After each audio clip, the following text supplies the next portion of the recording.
Monster High dolls. Well, what can we say about Monster High? Well, you know, I know that Squinkies is kind of marketed to both people, and My Little Pony has the brony demographic, but this one doesn't really have that, does it?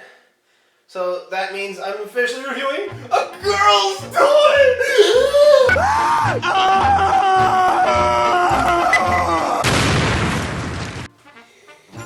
Look, I know what a lot of you guys are thinking, but if I'm going to be expanding the basis of my toy reviews, then I'm probably going to have to review the girl's toy on occasion, and frankly, Monster High was just too popular this year to leave it off the list.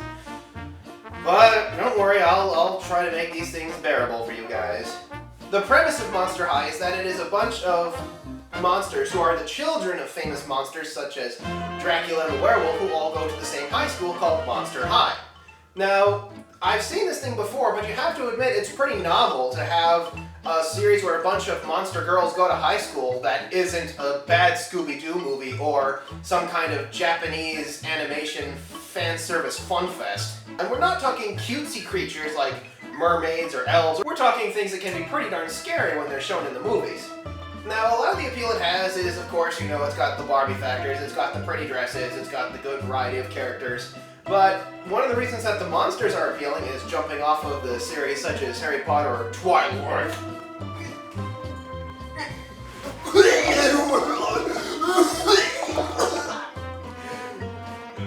I'm sorry. Where was I? Anyway, yeah, it has an appeal similar to the series such as that.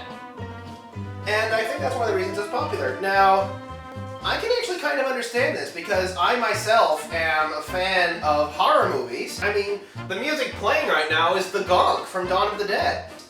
And, you know, these things are actually kind of funny. Like, for example, here's a Frankenstein's monster who's busy stitching something together. And then there's Ghoulia, a zombie who happens to be the smartest girl in school. That's right, she has brains. It also takes potshots at a few more recent series, such as that series which shall not be named lest I vomit again, with Draculaura. Draculaura is a genuine vegetarian vampire. No, she does not drink the blood of animals. Instead, it's fruits, veggies, and tons of iron supplements.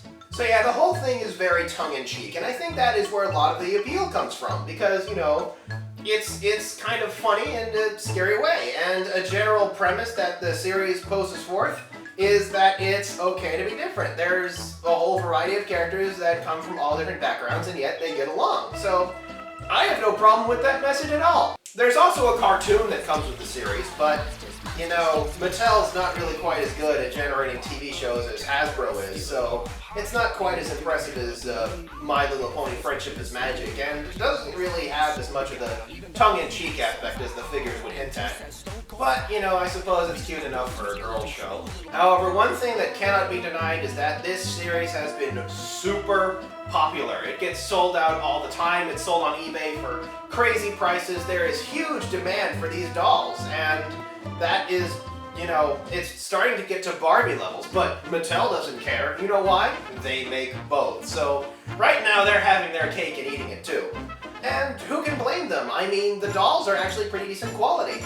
They cost between $10 to $20, but considering that all of the dolls have a good number of moving joints, you can actually swap out some parts, such as there are a few different molds of the hands, kind of like you see on some of the higher-end G.I. Joe figures, which actually give them an interesting concept. They have kind of Bratz proportions, but one thing they have is they actually have decently sized feet, which means that, given the right shoes, they can actually stand on their own. And that's pretty cool. They don't have those miniature mutated Barbie feet. So that's Monster High in a nutshell. A cute little series that's perfectly innocent enough and is a decent distraction from other series that might make me throw up. You know, I should probably clean this.